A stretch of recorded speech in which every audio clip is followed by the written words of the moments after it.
लाखों की दौलत को जलाकर हमने ये शौक पाले हैं, गर्व से कहो हम बागेश्वर वाले हैं। उन लोगों ने गुरुजी का नाम बदनाम करने का प्रयास किया, लेकिन उसका उल्टा ये हो गया कि गुरुजी महाराष्ट्र में छा गए। क्या देखा आज दरबार में? आज हमने वो पर्चियां निकाली, वो सब देखे हमने।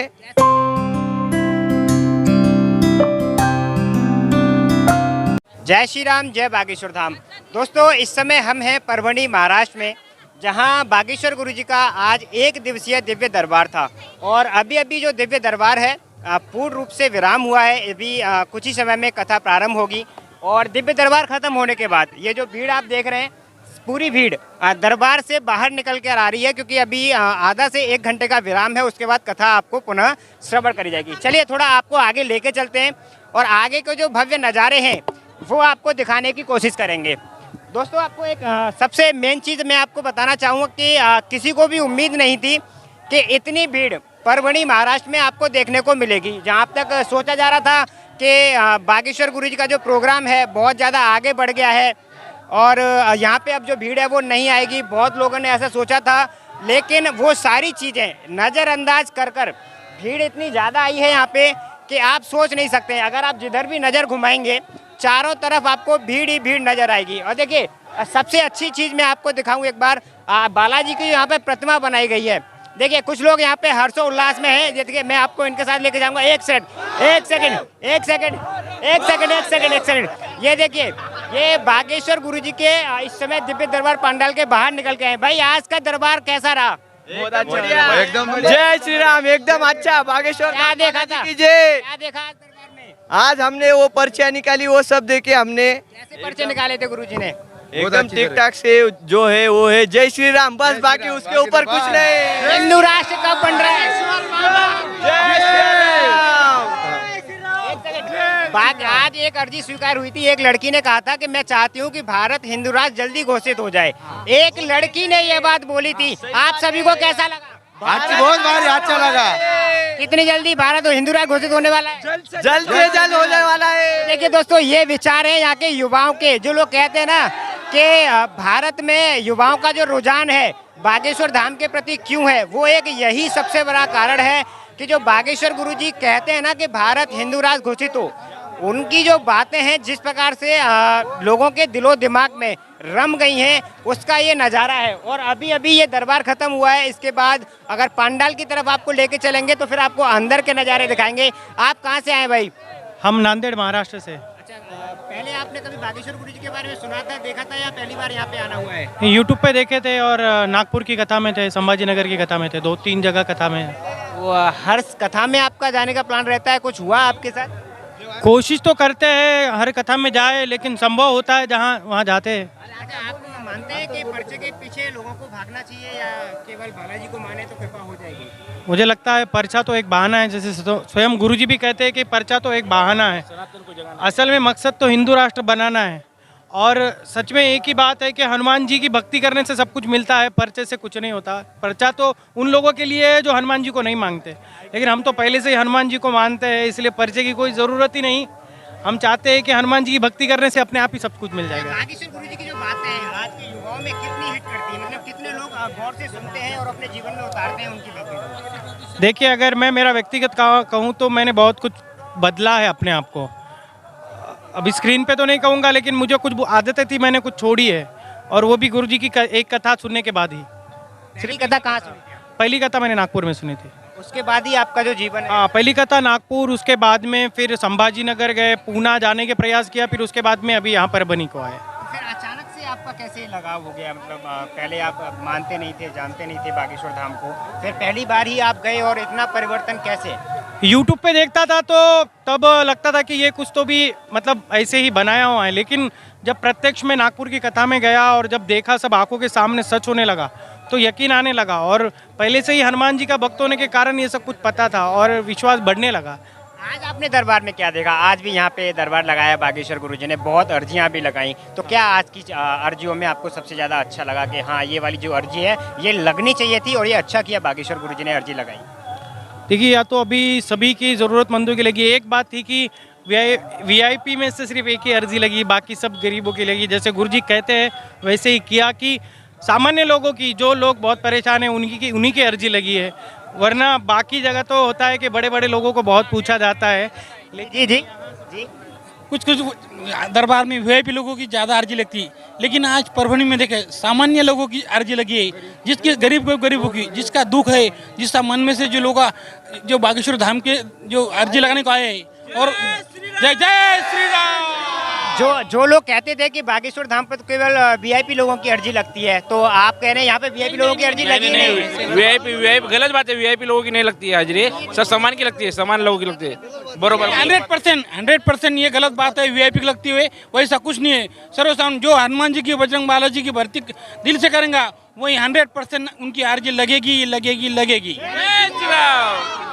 यानी कि ये कुछ लोग जो है वो सोची समझी साजिश के तहत उनको बदनाम करने की ये कुछ लोग कहते हैं, बाकी आप यहाँ पे 100% लोगों को पूछो, यहाँ के लोग कुछ और कहेंगे। लेकिन सोशल मीडिया पर जिनको कुछ काम नहीं होता वो गुरुजी के खिलाफ अनाप शनाप बोलते हैं, वरना ऐसे कुछ नहीं है। अगर जिनको भी देखना है वो कहते हैं ना कि एक डिटर्जेंट का ऐड में कहा जाता है कि पहले इस्तेमाल करें फिर विश्वास करें, वैसे हम ये कहेंगे कि पहले गुरुजी की कथा में आइए, गुरुजी के सत्संग में बैठिए, उसके बाद में गुरुजी के बारे में अपना ओपिनियन बनाइए। सोशल मीडिया पर घर पर बैठकर गुरुजी के बारे में ओपिनियन मत बनाइए, कोई नहीं मानेगा। जी। इसके पहले आपको पता है पत्रकार परिषद हुई थी, वहाँ बाबा ने चैलेंज किया है कि जो भी सच है वो हमने सामने बता दे बोले। ऐसे चैलेंज पत्रकार लोगों को बताया था कि अर्जी लगाने के बाद जो भी होता है वो हनुमान जी की भक्ति करने के बाद क्या होता है वो सामने दिखाई जाता है। एक सवाल आप सभी से रहेगा, जैसा कि आप लोग जानते ही हैं कि बागेश्वर गुरुजी जिस प्रकार से हिंदू राष्ट्र के लिए बात कर रहे हैं, सनातन के लिए बात कर रहे हैं, उनका विरोध कहीं कहीं होता रहता है और कुछ न कुछ अनगिनत बातें उनके बारे में सोशल मीडिया पे आती रहती हैं। अगर मान लीजिए आपके सामने कल उनसे संबंधित कोई बातें आती हैं एडिट वगैरह करके, तो क्या आप उन पर भरोसा करेंगे? नहीं। मैं नहीं कहता, ये बाकी सारे युवा, देश का सारा युवा बागेश्वर धाम पर पंडित धीरेन्द्र शास्त्री महाराज पर विश्वास करता है। एडिटिंग किए हुए फेक वीडियो बहुत अभी तक आए भी है, आगे भी आएंगे, लेकिन सनातनी युवा जाग चुका है। अब सनातनी युवा केवल और केवल हिंदू राष्ट्र बनाकर ही मानेगा। क्या इस प्रकार की अगर जो लोग साजिश कर रहे हैं उनसे कोई बागेश्वर धाम सरकार की जो प्रतिष्ठा है उस पर कोई असर पड़ेगा? कुछ असर नहीं पड़ेगा। देखिए, मैं आपको बताना चाहूँगा कि पहले जब नागपुर से पहले महाराष्ट्र में गुरुजी के बारे में उतने लोगों को जानकारी नहीं थी, उन लोगों ने गुरुजी का नाम बदनाम करने का प्रयास किया, लेकिन उसका उल्टा ये हो गया कि गुरुजी महाराष्ट्र में छा गए। पहले नागपुर की कथा के पहले कोई इंडियन नेशनल चैनल पर गुरुजी को बताया नहीं गया था, लेकिन नागपुर की कथा के बाद में सारे देश का बच्चा धीरेन्द्र शास्त्री जी को जानने लगा और हर कोई बागेश्वर धाम से जुड़ने लगा है। उल्टा जो लोगों ने गुरुजी को नीचा करने का प्रयास किया, उनके सारे प्रयास विफल होकर गुरुजी ऊपर उठकर आ गए। बजरंग बली ने, हनुमान जी ने उनका साथ देकर उन्हें ऊपर खींच लिया। यानी बागेश्वर धाम को रोकने वाला कोई नहीं है अब? कोई नहीं, अब कोई चक्कर में नहीं है। क्यों पड़े हो चक्कर में? कोई नहीं है टक्कर में। अब श्री बागेश्वर धाम सरकार की चलेगी और हिंदू राष्ट्र बनेगा, इसमें कोई संदेह नहीं है। जल्द से जल्द भारत हिंदू राष्ट्र बनेगा। आप सभी लोग बागेश्वर धाम को बहुत समय से सुन रहे होंगे, बागेश्वर गुरुजी को बहुत समय से सुन रहे होंगे, क्या आपको उनका कोई एक डायलॉग याद है ना? बताइए ना। लाखों की दौलत को जलाकर हमने ये शौक पाले हैं, गर्व से कहो हम बागेश्वर वाले हैं। जय जय श्री राम। जय जय श्री राम। उनका डायलॉग, साधु जी ओ साधु जी, बालाजी, तीनों मैयन की जय, चारों भैयन की जय, तीनों मैयन की जय, चारों भैयन की जय, बोलो हनुमत हटीले की जय जय जय, बोलो हनुमत हटीले की जय जय जय। आप देख रहे हो अभी जो ये वर्तमान में बागेश्वर से बदलाव हो रहा है, जो यंग है, जो स्टेटस रख रहे, वो पहले फिल्म के रखते थे, इनके रखते, लेकिन अभी हिंदू सनातन धर्म में जागरूकता हो गई, वो स्टेटस रखने लगे। हर जगह में बदलाव हो रहा है। और जो बीच में जो बागेश्वर धाम के नाम से वो बदलाव में वहाँ जो हुआ था मुंबई में, ये साजिश थी, ये व्यूज़ के लिए, कुछ बदनाम करने के लिए साजिश है। लेकिन बागेश्वर बाबा ने स्टेट चैलेंज किया था, सब चैनल वाले थे, सबको बोले क्या पूछना एक बार ही पूछ लो, बाद में इसके बाद नहीं बोलूँगा। ऐसा चैलेंज तो उन्होंने हमेशा एक्सेप्ट किए हैं और सभी को मुंह तोड़ जवाब भी दिया है, ये तो आप और सब जग जाहिर है। मैं आपसे एक आखिरी सवाल करूंगा, जो लोग अभी तक बागेश्वर धाम से नहीं जुड़े हैं या बागेश्वर धाम पर अभी भी थोड़ा कम भरोसा करते हैं, उनके लिए कोई एक आखिरी संदेश? मैं एक ही कहना चाहूँगा, आपने हजारों जगह पर मत्थे टेके, हजारों जगहों पर जाकर अपनी फरियाद की, जहाँ जहाँ आप श्रद्धा के नाम पर, अपने दुखों के नाम पर गए, वहाँ पर आपके साथ धोखा किया, आपका धर्मांतर किया, आपको डर दिखाया गया, लालच दिखाया गया, धर्मांतरण किया गया। लेकिन बागेश्वर धाम सरकार का एक ऐसा दरबार है जहाँ पर किसी प्रकार का लालच नहीं दिया जाता। यहाँ पर आपको कोई 1 रुपया नहीं दिया जाएगा, ना कोई जादू, ना कोई चमत्कार किया जाएगा। यहाँ पर सिर्फ और सिर्फ हनुमान जी की हनुमत शक्ति, हनुमान चालीसा की शक्ति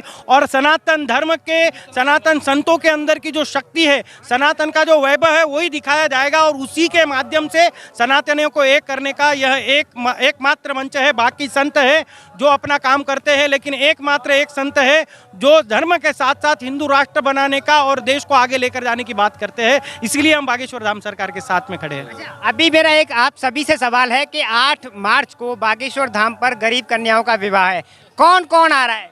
हम सब आ रहे हैं।